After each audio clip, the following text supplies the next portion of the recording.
Alors le titre du message d'aujourd'hui, c'est le cœur sous pression. Qui a déjà eu son cœur sous pression? Lève pas la main. Est-ce que tout le monde devrait lever les deux mains, à mon avis? Il faut bien comprendre le cœur sous pression. Lorsque l'apôtre Paul dit dans 2 Corinthiens 5, 14, « Car l'amour du Christ nous presse », ça parle de cette bonne pression. Parce qu'il y a une mauvaise pression, mais il y a une bonne pression. Ici, la pression de son amour, c'est quoi? C'est son amour est comme un moteur qui agit dans nos cœurs. C'est une force irrésistible qui nous donne la capacité d'agir au-delà de notre propre potentiel et la possibilité de devenir ce que nous pourrions jamais être par nous-mêmes. Il faut bien comprendre, j'essaie de vous donner là une définition du mot presse. Quand son amour nous presse, c'est que son amour est une force qui nous donne une capacité pour réellement agir au-delà de notre propre potentiel et de devenir ce qu'on ne peut pas en réalité devenir sans son amour et de faire ce qu'on ne pourrait pas faire par nous-mêmes. Et son amour nous presse. C'est l'image, si tu préfères, de son amour qui presse nos cœurs pour façonner nos cœurs selon son image, pour façonner notre cœur selon son cœur. Son amour nous presse dans le sens où son amour met en nous le vouloir et le faire, selon son bon plaisir. Non seulement son amour nous motive, mais elle crée en nous de nouvelles motivations. Si tu préfères, son amour doit être derrière tous les pourquoi de nos actions. Son amour vient purifier nos intentions. Son amour vient sanctifier nos motivations. C'est dans ce sens que l'amour de Christ nous presse. C'est qu'elle génère en nous des motivations aimantes. Et c'est ce que Dieu veut pour nous. Quand l'apôtre Paul dit cet amour, l'amour de Christ nous presse, le mot presse est fort. C'est le mot grec synesco. Je ne suis pas très bon dans la prononciation du grec. Je ne fais pas non plus d'école de grec, mais il suffit d'appuyer sur les strong donc pour savoir c'est quoi exactement. Mais il est bon de comprendre l'interprétation en grec de ce mot ici que l'apôtre Paul choisit, qui est très profond. Ça signifie que son amour me saisit. Son amour réellement, je ne peux pas y échapper. Son amour me possède, si tu préfères. Il remplit mes pensées, il remplit ma volonté et mes motivations, il me pousse à agir. Son amour me pousse ici, le mot presse, à aller de l'avant. C'est comme une force interne qui me contraint à l'action. C'est puissant ce mot. Parce que quand l'apôtre Paul dit l'amour de Christ nous presse, il faut bien comprendre que si on n'est pas pressé par l'amour de Christ, c'est un autre amour qui va nous presser. Comme l'amour du monde. L'amour du monde presse aussi le cœur. La peur presse aussi le cœur. La haine presse aussi le cœur. La jalousie presse aussi le cœur. Les rivalités pressent aussi le cœur. La rancœur presse aussi le cœur. Donc lorsqu'on parle de l'amour de Christ qui nous presse, il faut bien comprendre que c'est un moteur puissant pour que justement dans les difficultés ou les épreuves, ce ne soit pas l'inquiétude, la peur, le stress ou autre chose qui nous presse. C'est aussi en ce sens que son amour est un remède. 1 Jean 2,15 nous dit « N'aimez pas le monde, ni ce qui est dans le monde. Si quelqu'un aime le monde, l'amour du Père n'est pas en lui. En effet, tout ce qui est dans le monde, la convoitise qui est dans l'homme, la convoitise des yeux et l'orgueil dû aux richesses, vient non du Père, mais du monde. Or, le monde passe, sa convoitise aussi. Mais celui qui fait la volonté de Dieu demeure éternellement. » Donc on voit bien ici que l'apôtre Jean met en opposition l'amour du Père, qui est l'amour de Christ dans nos cœurs, et l'amour du monde. Une autre version du même passage dit ceci. « N'aimez pas le monde, ni rien de ce qui est mondain. Si quelqu'un aime le monde, il n'est pas motivé par l'amour du Père. En effet, ce qui est mondain, c'est de vivre en fonction de ses désirs mauvais ou de vouloir tout ce que l'on voit et de se vanter de tout ce que l'on a. Tout cela ne vient pas du Père, mais du monde. Et ici, donc, l'apôtre Jean met l'amour du Père, l'amour de Christ, en opposition avec l'amour du monde. Comprenons bien également, le mot monde ici, dans le grec, c'est le mot cosmos. Ça ne parle pas ici de la création, l'océan, les montagnes, la mer, le ciel bleu, etc. Pas du tout. Ici, le mot cosmos pour le monde, ça parle du système de valeurs du monde. Ça parle, si tu préfères, de la mentalité du monde qui s'oppose réellement à Dieu. D'une idéologie ou de désirs animés qui souvent se rebellent contre l'autorité et la volonté de Dieu. C'est ça le monde ici. Et aimer ça, l'apôtre Jean dit, c'est ne pas aimer, ne pas pouvoir être pressé, être motivé par l'amour du Père. Ces deux amours sont exclusifs. On ne peut pas dire, en réalité, l'amour de Christ me presse, mais franchement, j'aime tellement aussi le système du monde et ses valeurs. L'amour de Dieu, l'amour de Christ nous presse pour justement que l'amour du monde nous dépresse. Nous presse pas.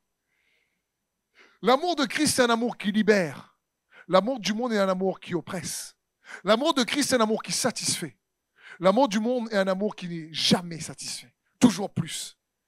Et quand tu as, tu veux encore. C'est pas du tout la même approche. L'amour de Christ, c'est vraiment un amour christocentrique, tourné vers les intérêts de Jésus-Christ. L'amour du monde, c'est un amour égocentrique, tourné vers nos intérêts. Qu'est-ce que j'aime à condition que je gagne quelque chose. Je sers à condition que je reçois quelque chose. J'obéis à condition que j'ai un avantage. Il faut bien comprendre qu'il y a réellement des distinctions nettes entre l'amour de Christ, qui est christocentrique, et l'amour du monde, qui est égocentrique. La source n'est pas pareille. L'amour de Christ est conditionné, motivé par l'amour.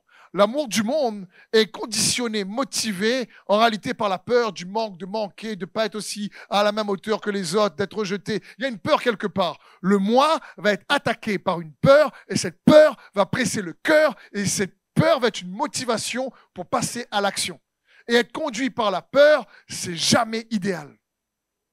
Mon frère, ma sœur, si certains dans ce lieu ou derrière ton écran, tu dois faire un choix et ce choix est conduit par la peur, par la fuite, je t'encourage, pose-toi, c'est peut-être louper le coche. Ferme la parenthèse. Comprends bien. L'amour de Christ nous presse. Et j'aimerais bien sûr, après avoir mis en opposition l'amour du monde et l'amour de Christ, mettre l'accent sur cet amour de Christ pour nous. Pourquoi il nous presse? Pourquoi c'est un moteur extraordinaire? Et on va voir plusieurs points. Il y en a plein d'autres, mais je vais vous partager ce que Dieu m'a mis sur le cœur. Et le premier grand point, c'est l'amour de Christ nous presse à arrêter d'aimer ce que Jésus n'aime pas. C'est très important. Souvent on dit, aimez-vous les uns les autres comme je vous ai aimé. Mais il y a des choses que Jésus n'aime pas. Dieu est amour, il n'aime pas tout. Dieu est amour, il déteste le péché. Donc l'amour de Christ nous presse à aimer ce que Jésus, à arrêter plutôt d'aimer ce que Jésus n'aime pas. Et on va essayer de voir quelques exemples pour illustrer cela. Par exemple, Dieu, Jésus, aime l'homme. Il aime les gens, il est mort pour eux. Mais il n'est pas là pour plaire aux hommes. Parce que la Bible dit que celui qui cherche à plaire aux hommes tend un piège sous ses pieds.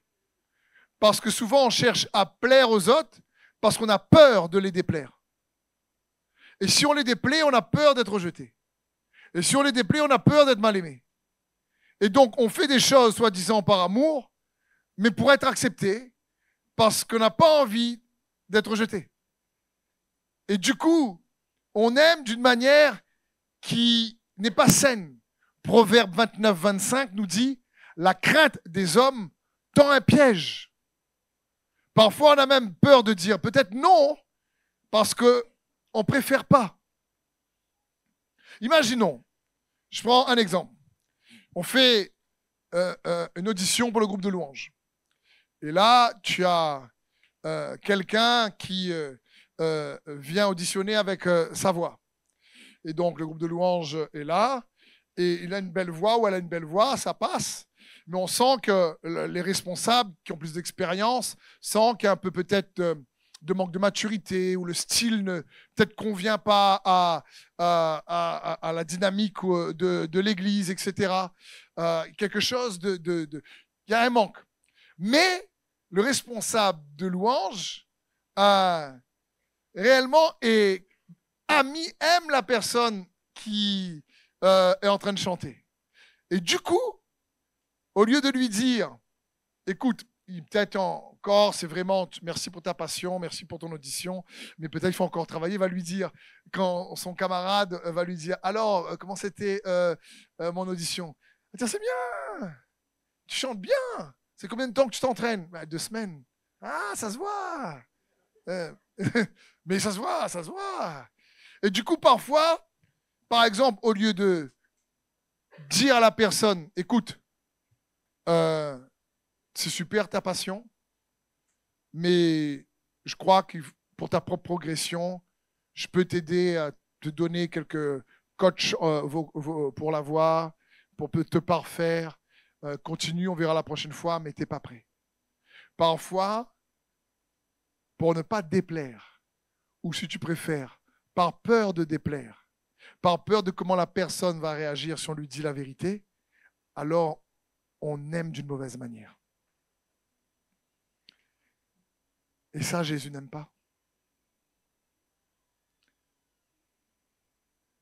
Et ça, c'est quelque chose, je prends l'exemple, oui, là, de groupe de louanges, hein, je peux prendre n'importe quel exemple, que ce soit tes amis, tes collègues, tes voisins, etc., des personnes. Tu fais un truc que tu n'as pas envie de faire, mais pour ne pas déplaire la personne, tu fais oui.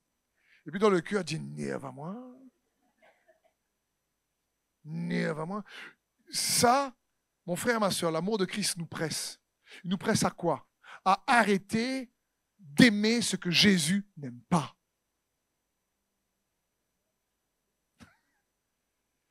Bon, pas ici, d'accord?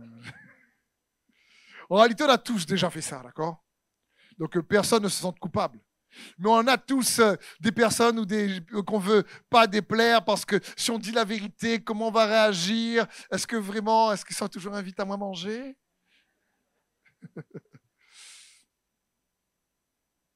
Et ça, c'est une des manières. J'essaie de faire ressortir. Jésus n'aime pas toutes les choses. Il est le péché. Un autre exemple de ce que Jésus n'aime pas manifester une compassion non sanctifiée. Son amour est rempli de grâce et de compassion. Mais une compassion non sanctifiée, c'est quoi? C'est lorsqu'on prend pitié de l'autre, mais sans discernement. C'est-à-dire, si la personne, je ne sais pas, elle vient te voir, par exemple, un frère, une sœur dans l'église, et elle te dit, là, franchement, j'ai la galère financière. Puis elle sait que tu as les moyens. Elle dit, mais tu vois, c'est dur, mais je ne sais pas comment je vais faire. Je prie, je jeûne. Tu peux prier pour moi aussi. Bon, ben. Et puis la personne dit, mais je peux t'aider si tu veux. Ah, mais j'ose pas. Mais d'accord. et si tu veux, là, le problème, c'est que... Et tu dis oui tout de suite. Et tu ne sais pas si, en fin de compte, la personne ne sait pas gérer, comme dans quelle galère elle s'est mise dedans. Et si tu lui dis, par exemple, écoute, tu t'es mis dans cette galère-là, mais est-ce que tu fais un budget? Si la personne te regarde, elle dit, God, pas où? Il y a un souci déjà. Je parle des fois, on est tellement, comme j'ai déjà dit, gentil qu'on n'est pas bon. J'ai déjà dit, il ne faut pas être trop bon pour être mauvais. Et ça parle. Jésus n'était pas comme ça. Jésus dit la vérité dans l'amour. Et ça, je l'ai appris, je me rappelle, il y a quelques années en arrière. Après un culte, il y a un sans-abri à la sortie qui vient me voir pour demander des sous. Je lui dis, j'ai pas de sous. Je dis, je suis désolé, j'ai pas de monnaie. Mais par contre, il faisait froid dehors. Je lui dis, écoute, si tu veux, je peux te prêter ma chemise parce qu'on voyait qu'il avait un peu froid. Et je dis, je peux te prêter ma chemise. J'avais une veste parce qu'il avait juste un t-shirt qui chauffait pas assez. Et je lui donne ma chemise. Il prend ma chemise, c'était une jolie chemise. Je vais vous dire pourquoi elle était jolie. Et je regarde comme ça, je suis content, je suis fier. Là, je dis Seigneur, merci. Là, tu sais, quand on fait une bonne action, en général, on est content, oui ou non? J'espère. Hein. Et là, je suis content, tout ça. Je regarde, il marche loin. Arrive au loin, la chemise comme ça, elle jette dans le caniveau. Il me regarde aller de loin, il me dit hey bénis-le, Seigneur. T'es dur. C'est pas possible, quoi. Et comprenez, c'est quand il y a une compassion, mais on est tellement... on regarde pas. Et c'est bon d'être bon, il faut aider. Mais des fois, on manque de discernement dans notre aide. Et j'appelle ça une compassion non sanctifiée. Tu invites quelqu'un, tu prends quelqu'un chez toi, quelqu'un a un problème. Une fois que tu es invité, tu crées un tas de problèmes. Et parce que tu as manqué de discernement, tu n'as pas osé dire non. Ou sinon, tu veux montrer que tu es plus bon que les autres, toi. Ça s'appelle de la compassion non sanctifiée. Et beaucoup se font attraper au piège comme ça. Parce que j'aimerais vous rappeler que l'arbre du péché, qui s'appelle l'arbre de la connaissance du bien et du mal, il y a un côté bien aussi dedans. Un côté bien dedans qui est mal. Parce que la racine de l'arbre bon mauvais est mauvais. Et l'ennemi ne veut pas bloquer les vrais chrétiens avec le côté mal. Il sait qu'on va refuser. Par contre, il sait enrober le fruit mauvais d'une grosse couche de chocolat. Comme un gros sorbet. Pour ceux qui aiment le chocolat, ils disent ah, il est joli, il y a de poison dedans. Mais c'est joli. Regarde-moi ce gros steak-là, jute bien pendant le jeûne surtout. Il y a de poison dedans. Et donc, Jésus n'était pas comme ça. Ce que je veux dire par là, je pourrais prendre encore d'autres exemples, mais je vais m'arrêter sur ces deux-là. C'est un autre point à voir. C'est quand je vous dis l'amour de Christ nous presse pour arrêter d'aimer ce que Jésus n'aime pas. Jésus est là pour aider et il aime les gens. Mais il ne veut pas rendre juste les gens dépendants de lui. Dans le sens où il veut collaborer avec nous. Il ne veut pas juste faire pour nous, il veut faire avec nous. Parce qu'il veut que tu découvres le potentiel de qui il est en toi. Et parfois même, le Seigneur nous laisse traverser des épreuves et vient pas enlever l'épreuve tout de suite parce qu'il désire que nous puissions apprendre quelque chose et ressortir plus fort de cette épreuve. Et nous, parfois, à compassion non sanctifiée, par exemple avec des enfants. Les enfants ont fait un petit bobo, ouais, la surprotection, ouais, quand arrivé, j'ai été graffiné. Je me suis griffé le doigt de pied. Tu as griffé le doigt de pied, attention, appelle, à l'emmener aux urgences. Mais ça ne saigne pas, c'est pas grave. J'exagère, mais je veux te dire, des fois, on ne réalise pas. Le Seigneur n'est pas comme ça. Et pourtant, tu te dis, mais Seigneur, tu ne vois pas comment je galère et nous laisse dedans. Parce qu'on ne réalise pas qu'il nous aime. Mais il sait que parfois, pour faire ressortir le potentiel qu'on a en nous, il faudra qu'on apprenne quelque chose de cette situation. Il faudra qu'on la traverse, cette situation. Vous pouvez dire à moi si vous voulez. Mais ce que je veux dire par là, c'est que quand on aime, quand notre amour manque de vérité, comme plaire aux autres, parce que faut bien comprendre, je vais essayer d'équilibrer. L'amour de Dieu veut qu'on traite bien les autres. Mais on ne doit pas plaire aux autres par intérêt personnel. On doit plaire aux autres pour leur intérêt. C'est pour ça que l'apôtre Paul dit « Je me fais tout en tous afin d'en gagner plusieurs ». Quand il dit ça, c'est qu'il essaye d'être bien avec les gens. Il essaye de se mettre à leur niveau, de les plaire, de parler leur langage, mais pas pour retirer un intérêt perso. Parce qu'il cherche l'intérêt de l'autre. Qu'est-ce qui est bon pour l'autre? Peut-être que ce que l'autre va faire comme choix va pas être bon pour toi. Comme les jeunes qui partent à l'église et qui disent bah, ils sont là, à la louange, et puis bah, ils vont faire leur avenir.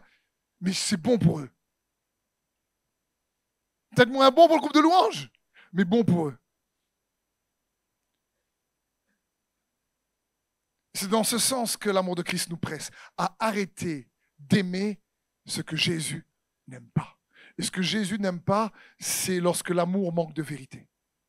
Parce que la Bible dit que la grâce et la vérité sont venues au travers de Jésus-Christ. C'est pour ça que la parole de Dieu dit également que l'amour ne se réjouit pas dans l'injustice, mais elle se réjouit dans la vérité. Qu'est-ce que le mot réjouir signifie ici? Ça signifie que on ne peut pas, écoute bien ceci mon frère et ma sœur, on ne peut pas extraire le bonheur vivifiant, l'énergie satisfaisante que l'amour peut libérer pour notre âme si on pratique le mensonge et l'injustice. Un amour faux, en réalité, ne va pas être fortifiant. L'amour ne se réjouit pas dans l'injustice, mais dans la vérité. C'est-à-dire pour que la force de la joie, de l'amour, soit diffusée, stimulée en nous, il faut qu'on cherche à être vrai, à être authentique, avoir le courage de dire la vérité dans l'amour et pas peur de perdre même. Parce que des fois, on peut dire la vérité avec amour et la personne peut s'offenser. Et tu n'as rien fait, mais la personne s'offense quand même. Les gens s'offensaient de ce que Jésus disait. Et pourtant, Jésus disait juste la vérité et les aimait. Donc des fois, tu fais rien de mal.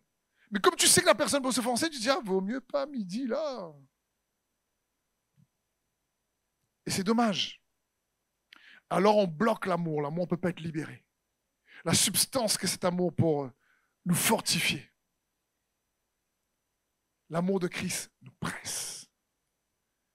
Et il a mis son amour dans nos cœurs pour que cet amour nous presse. Pour qu'on apprend à aimer comme Jésus aime et on apprend aussi à ne pas aimer ce que Jésus n'aime pas. Amen. Donc l'amour marche avec la vérité. Le deuxième point, c'est pourquoi l'amour de Christ nous presse.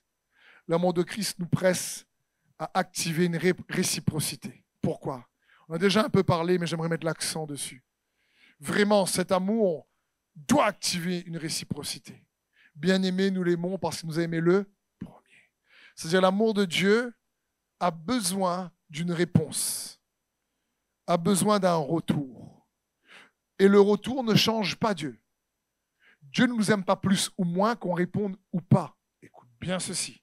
Bien-aimé, nous l'aimons parce qu'il nous a aimé le premier. Mais même si on ne l'aime pas, il nous a quand même aimé le premier. Donc ce n'est pas parce qu'on l'aime que maintenant on va dire, bon, il va nous aimer plus ou moins. Son amour pour nous ne dépend pas de la mesure de notre amour pour lui. Est-ce que tu m'as bien suivi? Je le répète. Son amour pour toi et pour moi ne dépend pas de la mesure de notre amour pour lui. Mais ce n'est pas parce que son amour ne dépend pas de notre réponse, de la mesure de la réponse qu'on lui donne, qu'on n'a pas besoin de l'aimer en retour. Parce que ça ne change pas le Seigneur, mais ça change notre vie à nous. Ça ne change rien à Dieu, mais nous, ça change tout. Donc pourquoi il lui faut offrir une réciprocité? Rapidement, lorsqu'on répond à son amour, point numéro 1, par amour, son amour active le moteur, active cette énergie agissante. Galates 5, 6.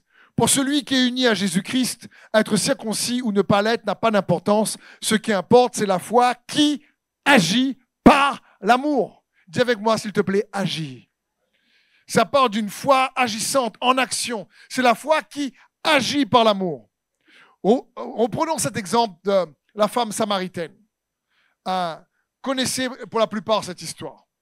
La femme samaritaine, ou plutôt la femme, excusez-moi, en flagrant délit d'adultère.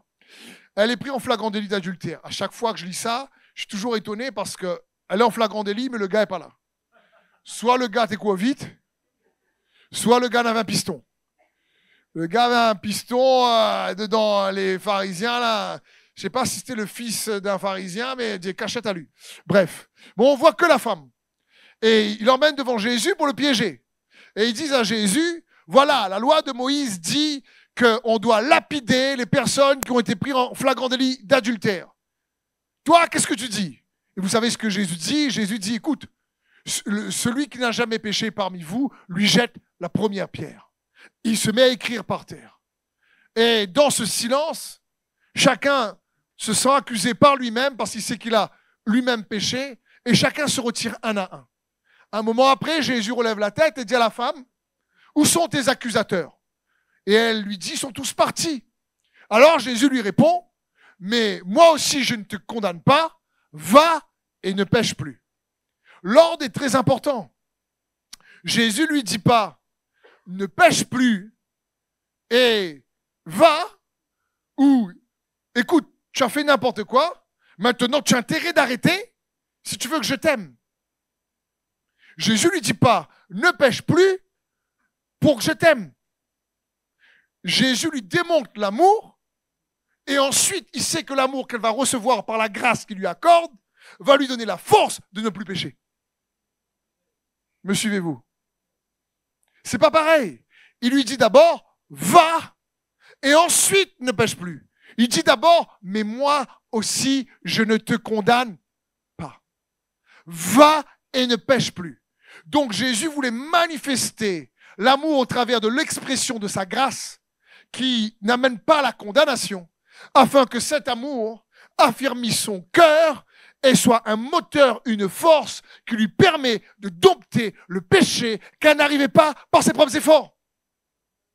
Me suivez-vous?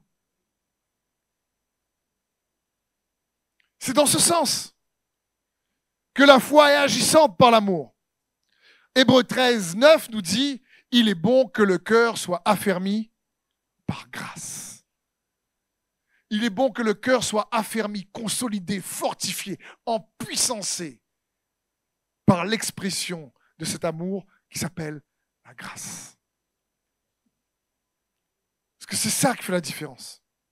Et c'est ce que Jésus veut que nous puissions comprendre. Parce qu'on ne peut pas aimer Dieu de manière forcée. Je peux prêcher sur toute la série de l'amour, aime Dieu, tu sais que Dieu doit être aimé. Personne ne peut te forcer à aimer Dieu. Soit tu choisis réellement de dire, Seigneur, je sais que ton amour est en moi, et apprends-moi à le stimuler, apprends-moi à le réveiller, apprends-moi à le raviver. Seigneur, apprends-moi au travers des activités spirituelles dans le lieu secret à réellement retirer ce que tu as déjà mis en moi. Tu découvres, illumine ton cœur pour voir le potentiel de l'amour de Christ qui est déjà en toi. C'est déjà là. Est-ce que tu le crois? Et du coup, il faut comprendre ça. Parce que, écoute bien ceci, l'amour transforme l'obligation en passion. Tu viens plus servir Dieu parce que tu es obligé, parce que c'est ton devoir. Tu sers Dieu parce que tu aimes. Tu viens à l'église parce que tu l'aimes. Au départ, quand on est enfant, en général, on vient à l'église parce que papa, maman, Dieu nous vient. Et après, notamment les jeunes à l'église parce que c'est notre camarade. Je dis qui vient aujourd'hui, viens pas. Ses camarades, viens pas. Je peux rester à la maison.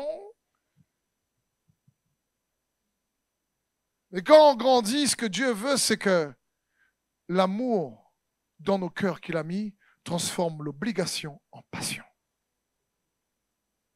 Et quand cela se produit, le fardeau devient léger. Le fardeau devient léger parce qu'encore une fois, quelle épreuve presse ton cœur aujourd'hui? Quelle difficulté te presse? Est-ce que c'est l'inquiétude par rapport à cette épreuve, ce défi? Quelle épreuve presse qui fait que la cœur est en action en toi ou en moi?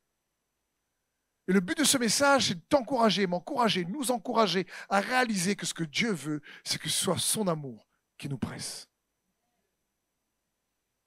Et son amour, encore une fois, rend notre fardeau plus léger. Et non seulement Dieu veut que nous puissions avoir l'amour de Christ qui presse pour apprendre à ne plus aimer ce que lui-même n'aime pas. Il veut que son amour nous presse pour qu'on puisse réaliser que son amour va nous donner cette force qu'on n'a pas par nous-mêmes. Il est bon que le cœur soit affermi par la force de la grâce, la force de l'amour.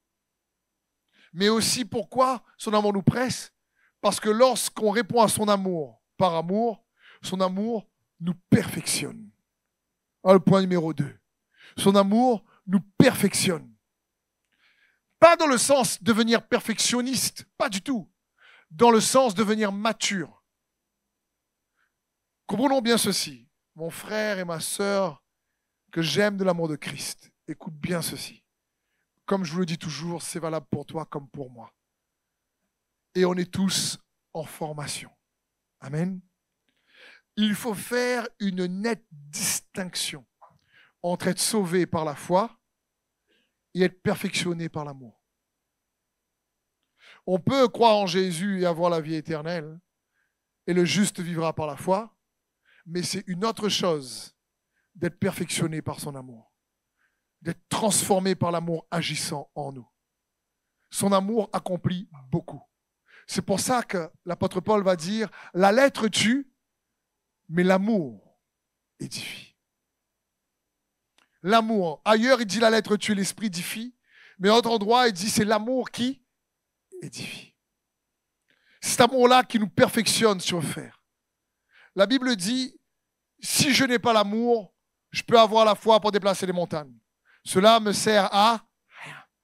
Il dit, je peux même vraiment donner tous mes biens aux pauvres. Là, une compassion non sanctifiée en réalité. Il dit, si je n'ai pas l'amour, je ne suis rien. Car c'est l'amour qui nous complète.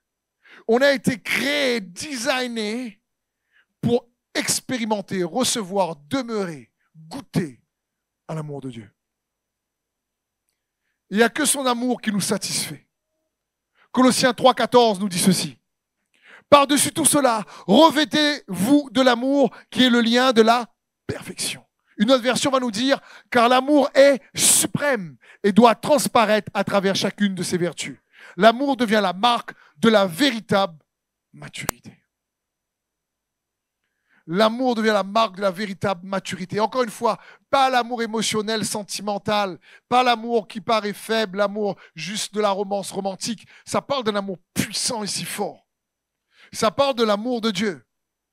Que tu es pressé par l'amour, eh ben, tu es capable de pardonner même à ceux qui t'ont fait du mal.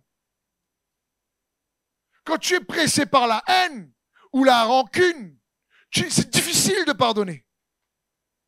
Parce que c'est la rancune qui presse. Un exemple, lorsqu'un ennemi te fait du mal, même si il l'a fait il y a 5 ans, 10 ans en arrière, et qu'il n'est même plus là, tu ne le vois plus, mais s'il y a toujours une haine ou une rancœur à l'intérieur, c'est plus l'ennemi qui te fait du mal, c'est la haine, la rancœur à l'intérieur. C'est plus l'ennemi qui devient ton adversaire, c'est ce qui te presse à l'intérieur, et ce n'est pas l'amour de Dieu. Ce n'est pas l'ennemi qui tue, c'est la haine qui tue. Et lorsqu'on est pressé par l'amour, ça montre qu'on a envie, je vous ai dit, ça génère le désir de faire la volonté de Dieu. Ça génère le désir d'aimer vraiment en retour. Ça demande une réciprocité. C'est réciproque. Comme Dieu m'aime, waouh, je veux l'aimer aussi en retour. Son amour est dans mon cœur, je n'ai pas laissé son amour tarir et dormir. Je vais réellement l'activer par la foi agissante par l'amour. Je vais l'expérimenter, je vais goûter. Et c'est cet amour-là qui fait la différence. Parce qu'on peut être sauvé et avoir une vie qui galère, une vie juste religieuse où on croit en Dieu et ne jamais grandir dans l'amour. C'est triste. 1 Corinthiens 2,9 nous dit, mais comme il est écrit, ce que l'œil n'a pas vu, ce que l'oreille n'a pas entendu, ce qui n'est pas monté au cœur de l'homme, Dieu l'a préparé pour ceux qui l'aiment. Pour ceux qui l'aiment. Pas pour ceux qui croient. Ce que l'œil n'a pas vu, ce que l'oreille n'a pas entendu. Dieu l'a préparé. C'est quel temps ça? Prof de français? C'est le passé. Composé. Ah, merci, Alistair. C'est le passé. Il a déjà préparé pour toi et pour moi des choses extraordinaires. C'est déjà préparé. Mais il ne suffit pas de croire en lui. Ce qui débloque ces choses, c'est de l'aimer en retour. Parce que je vous ai dit, notre amour ne change pas l'amour de Dieu pour nous. Notre amour change notre vie à nous. Quand on répond. Une autre version de ce passage dans 1 Corinthiens 2,9 nous dit, c'est pourquoi les Écritures disent des choses jamais découvertes, ni entendues auparavant, des choses qui dépassent notre imagination, des choses qui dépassent notre capacité d'imagination. Voilà les nombreuses choses que Dieu réserve à tous ceux qui l'aiment. Toutes choses concourent au bien de ceux qui aiment Dieu, pas uniquement de ceux qui croient en Dieu. Il y a une dimension de réciprocité qui nous appartient d'activer, d'être responsable d'activer par nous-mêmes pour pouvoir aller accéder, récupérer, hériter ces choses qu'il a préparées d'avance. Parce que, on va arriver au troisième point, parce que l'on se répond à Dieu, à son amour, par amour, cela en réalité, cette réciprocité révèle notre niveau d'obéissance. C'est en lien avec notre capacité à obéir. Ça nous amène dans une dimension d'obéissance. Si tu préfères la réciprocité, lorsqu'on agit, c'est qu'on prouve à Dieu qu'on l'aime. Il nous a prouvé lui, et nous, en réponse à ça, on veut le prouver en retour. Mais pas juste en adorant, en chantant ou en disant du bout des lèvres. Parce que mon frère, ma sœur, j'ai une bonne nouvelle pour toi et moi. Je ne sais pas si elle est bonne en fin de compte, mais je vais la présenter comme ça. C'est que tous, toi et moi, Dieu va tester notre niveau d'amour pour lui. Il va le faire. Dis Abraham, prends ton fils là, celui que tu aimes, donne-le-moi.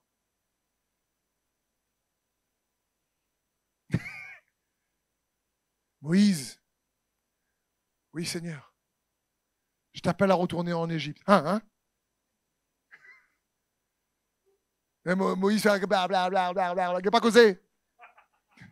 Si tu d'abord le Dieu, il n'a pas causé. Et le Seigneur, je lui dis, mais c'est qui a créé la bouche?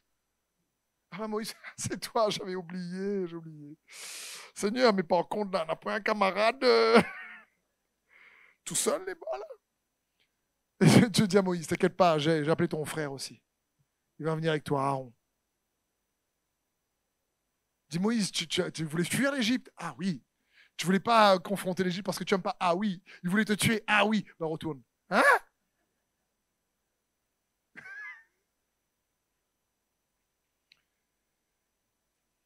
C'est comme ça, une réciprocité. C'est pour ça que ça va révéler à chacun d'entre nous notre mesure d'obéissance, la dimension d'obéissance qu'on a.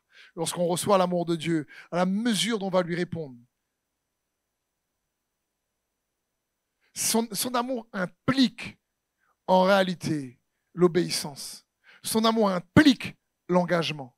Son amour implique le sacrifice.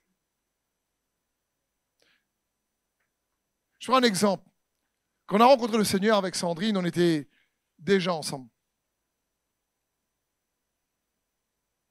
Quand on a rencontré le Seigneur, on a dû mettre notre vie droite.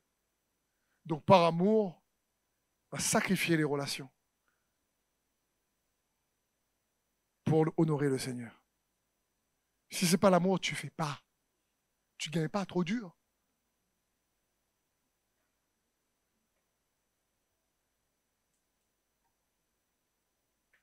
Et combien parfois on ne comprend pas, c'est l'amour qui va te donner la capacité de réellement plaire à Dieu.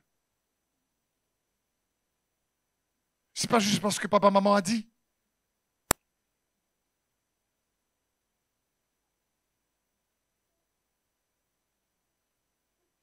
C'est l'amour qui sanctifie. Si tu préfères, quand je dis l'amour édifie, c'est l'amour qui purifie, qui nous sanctifie. Quand tu es motivé par l'amour, quand son amour te presse, tu fais ce genre de prière. Seigneur, je veux être saint. Que tu es pressé par son amour, tu fais ce genre de prière. Seigneur, je veux être pur.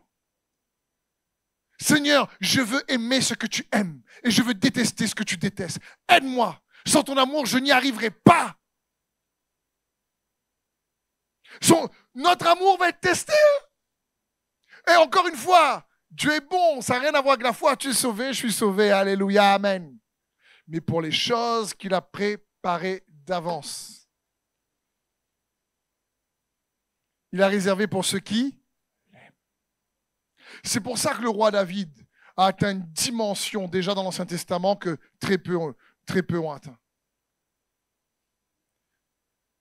Mais encore une fois, le but, ce n'est pas de se dire « Oh là là, ben moi, je ne gagne pas à faire ça, j'y arriverai pas. Franchement, sans l'aide de Dieu, personne n'y arrive. » Et je terminerai à nouveau par rapport à l'exemple de Pierre.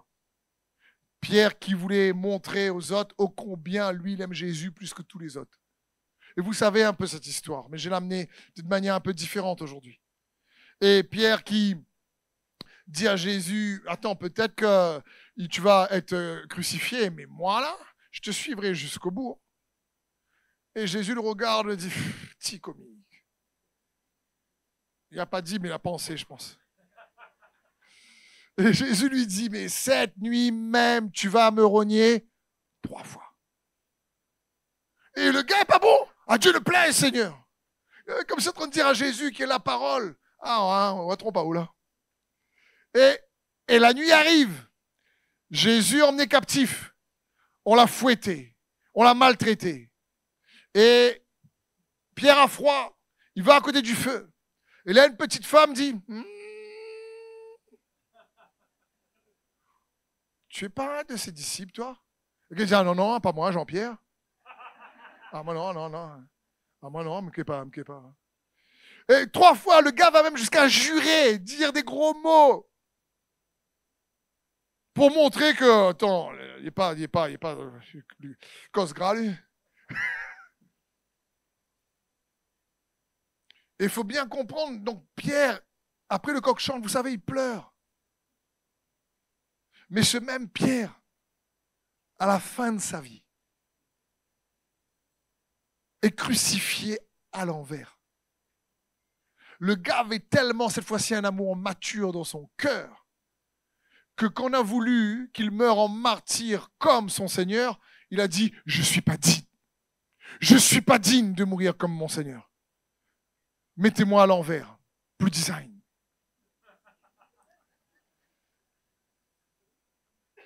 Je veux dire par là, il faut bien comprendre. Pierre avait une femme. Pierre avait des enfants. Pierre avait une maison.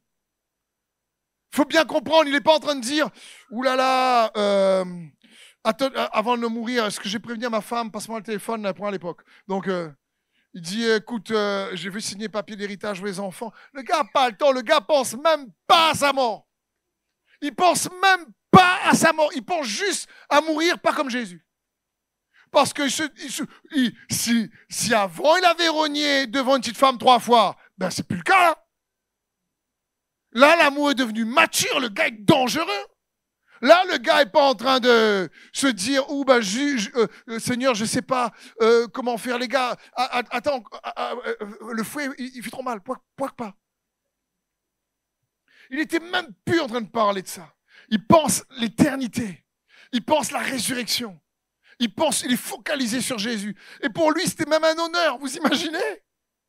C'est plus le même Pierre. Hein. Mais pour te rassurer, me rassurer, il n'est pas arrivé comme ça du jour au lendemain.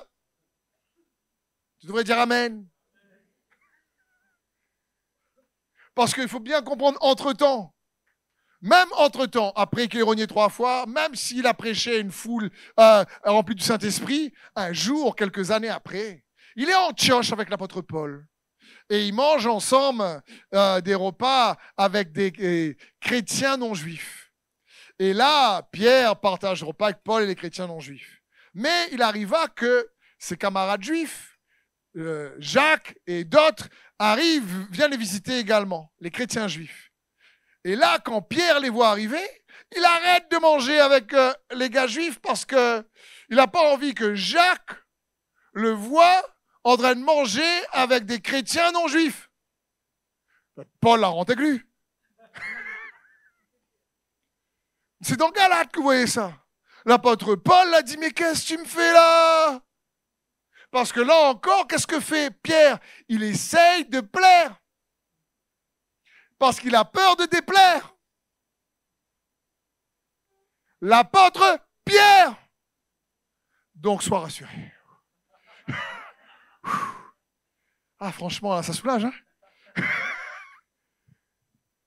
L'apôtre Pierre, imagine, qui est là encore, là c'est des années après, des années, moins 15 ans après. Et le gars, encore 15 ans après, il avait encore des petits réglages à faire quand même. Hein. Avant d'arriver, comme je vous dis à la fin, en disant, mettez-moi cette croix à l'envers. Ce que je veux dire par là, mon frère et ma sœur, c'est que Dieu t'invite et m'invite à grandir dans son amour. Nous l'aimons parce qu'il nous a aimé le premier. On peut être sauvé, pas laisser son amour agir en nous. Mais j'ai ma prière pour chacun d'entre nous, ici dans ce lieu, ou ceux qui regardent derrière leur écran. cette prière de 2 Corinthiens 5, 14. Que l'amour de Christ nous presse. C'est-à-dire que l'amour de Christ nous presse, qu'elle génère nos intentions, notre volonté, nos motivations, qu'elle occupe, qu'elle saisit nos pensées. Qu'elle nous focalise sur Jésus. Surtout en ces temps compliqués et difficiles. Parce que si Dieu va nous demander quelque part de prouver qu'on l'aime en retour afin de débloquer certains paliers, certaines dimensions de bénédiction, c'est parce que lui, il a prouvé ô combien toi et moi, nous sommes grandement aimés. La Bible dit, je répète, 1 Jean 4, l'amour, verset 9, l'amour de Dieu a été manifesté envers nous, en ce que Dieu a envoyé son Fils unique dans le monde, afin que nous vivions par lui. Et cet amour consiste, non point que nous avons aimé Dieu, mais en ce qu'il nous a aimés et a envoyé son Fils comme victime expiatoire pour nos péchés. Donc, on voit bien ici, l'apôtre Jean dit, le problème, c'est pas l'amour consiste en quoi? L'amour, le vrai, le pur. C'est pas que nous, on aime Dieu en réalité. C'est que lui nous a aimés, le premier. Et comment il a manifesté cet amour? En envoyant son Fils comme une victime expiatoire. Et à ce moment-là, il a prouvé ô combien toi et moi, on a la valeur du sang de Jésus, nous sommes aimés. Et par la foi en lui, cette fois-ci, il a mis cet amour par le Saint-Esprit dans nos cœurs. Afin que nous puissions être dotés de la capacité de cet amour pour aimer et débloquer un potentiel en nous qu'on ne peut pas débloquer par nous-mêmes. Est-ce que tu te rends compte?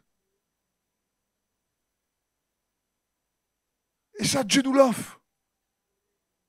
Parce que je terminerai sur justement Jésus en tant que victime expiatoire. Comme j'ai essayé de le dire dans la prière dans la semaine. Quand Jésus est parti à la croix, quand il est sur la croix, et qu'il dit tout est accompli, et qu'ensuite il rend son esprit au Père. Nos yeux naturels, lorsqu'on lit ça, on peut voir même dans les films, juste un Jésus sur la croix qui saigne, qui vraiment est triste, fait pitié, qui souffre, c'est dur.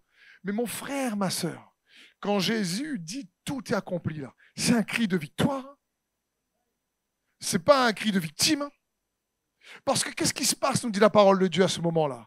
Essayons de voir derrière le voile de ce qui est charnel et de ce qui est naturel. La Bible dit qu'il est descendu dans le séjour des morts. Dans le séjour des morts, la Bible dit que le salaire du péché, c'est la mort. Mais lui, il n'a pas péché. Il a pris ton péché, mon péché, nos péchés, les péchés du monde entier sur lui. Mais quand il arrive, lui-même, il est innocent. Cette fois-ci, la mort ne peut pas triompher de lui. Quand il arrive, les démons, les créatures, les puissances, les principautés, Satan dit, on se disait bien qu'il y avait un petit problème quand même. Hein, parce que pendant des heures, il aurait pu exercer son autorité, parce qu'il avait déjà dit, ne sais-tu pas, il a dit à Pierre, une seule parole, c'est des légions d'anges qui viennent me défendre. Il parlait aux démons, les démons flippaient en disant, tu es venu nous juger avant le temps. Il savait qu'il pouvait, s'il ouvrait la bouche, ce serait un cratère à la place du mont Golgotha. C'est un cratère, il aurait dit, si Jésus disait, stop! Et il a contenu sa puissance. Il a enduré par amour pour toi et moi. Il a maîtrisé de libérer toute sa force parce qu'il voulait triompher en tant qu'homme et non pas en tant que Dieu. Et en tant qu'homme, le Fils de l'homme descend dans le séjour des morts. Et là, quand il descend dans le séjour des morts, lui qui est sans péché, il a dû juste peut-être lever la main comme ça. Et les clés du séjour des morts arrivaient dans ses mains. Satan lui-même a dit à son âme, il ne m'aime pas faire rien, il ne m'aime pas faire rien. Et les autres ont dû lui dire, fais pas rien, fais pas rien, fais pas rien. Il faut bien comprendre. J'imagine même les archanges, les séraphins, les chérubins dans les cieux, à côté du Père, en train de dire, mais sur la croix, mais pourquoi il ne fait pas rien? Père, donne un signal, donne à cette poêlée. Et là, alors quand Michel voit le Seigneur de gloire rien dire, mais tout le monde, c'est un mystère, il dit, mais qu'est-ce qui se passe? Il n'a pas fait ça pour les anges. Et Jésus n'a pas fait ça pour lui. Il avait déjà la place de Dieu avant de descendre. Il a dit, Père, redonne-moi la place que j'avais auprès de toi auparavant. Il a fait ça pour toi et pour moi. Il s'est dépouillé de sa gloire pour ça. Il faut bien comprendre. Mon frère, ma soeur, prends-le pour toi personnellement, parce que c'est le cas. Et c'est ce qu'il a fait.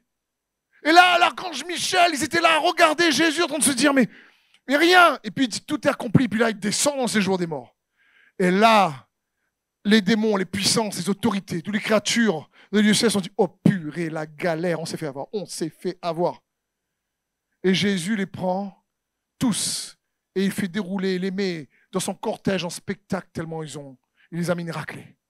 Et après, la Bible dit qu'il est parti prêcher à ceux qui, au temps de Noé, n'avaient pas entendu la bonne nouvelle, les esprits, dans ce séjour-là. Il a dû partir dans le sein d'Abraham, libérer les saints. Parce qu'il remonte après, lorsqu'il est ressuscité. Eh bien, la Bible dit qu'il y a plusieurs personnes qui ont ressuscité ce jour-là. Il y a la résurrection et la vie. Et tu as Marie-Madeleine qui dit, Seigneur, elle voulait le toucher. Elle dit, non, ne me touche pas encore. Je ne suis pas encore monté près du Père pour être glorifié. Et quand il monte près du Père, il met son sang qu'il avait versé sur la terre en libation dans le sanctuaire céleste. Lui, le grand souverain sacrificateur. Pourquoi? Parce que Jésus est l'agneau et le lion en même temps. Parce que Jésus est l'alpha et l'oméga en même temps. Parce que Jésus est le commencement et la fin en même temps. Parce que Jésus est l'offrande et le grand prêtre en même temps. Parce que Jésus est serviteur et seigneur en même temps. Jésus, mon frère et ma sœur, il faut bien comprendre ça. Il est le Seigneur. Et ce n'est pas un cri de victime.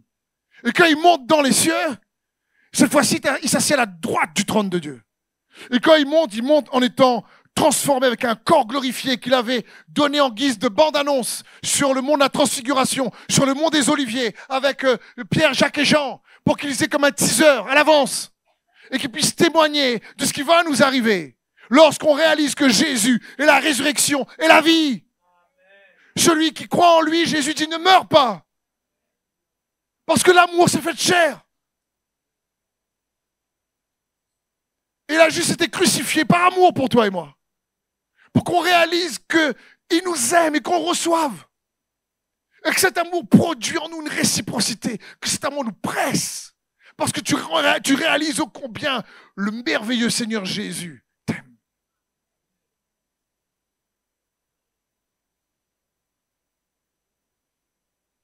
C'est pour ça que je prie que nous puissions tous dire, l'amour de Christ nous presse. Parce qu'un seul est mort pour tous. Donc nous comprenons que tous doivent mourir pour cet un seul, vivre pour cet un seul. Amen. Merci d'avoir suivi ce message. J'espère que ce message a fortifié votre foi. Merci également pour tous ceux et celles qui nous soutiennent au travers de votre générosité. Vous avez en bas de votre écran un QR code qui vous conduira vers une page qui s'intitule jeveuxbénir.com. Merci de nous aider à propager sa parole. D'ailleurs, si ce message a fortifié votre foi et que vous connaissez quelqu'un de votre entourage qui aurait besoin de l'entendre, n'hésitez pas à lui partager ce message. Aussi, je vous encourage, si vous le souhaitez, à vous abonner à notre chaîne YouTube. Nous avons des messages nouveaux chaque semaine. Nous sommes aussi présents sur d'autres médias dont vous aurez donc les liens dans la description ci-dessous. En tout cas, merci de nous avoir suivis. Soyez bénis.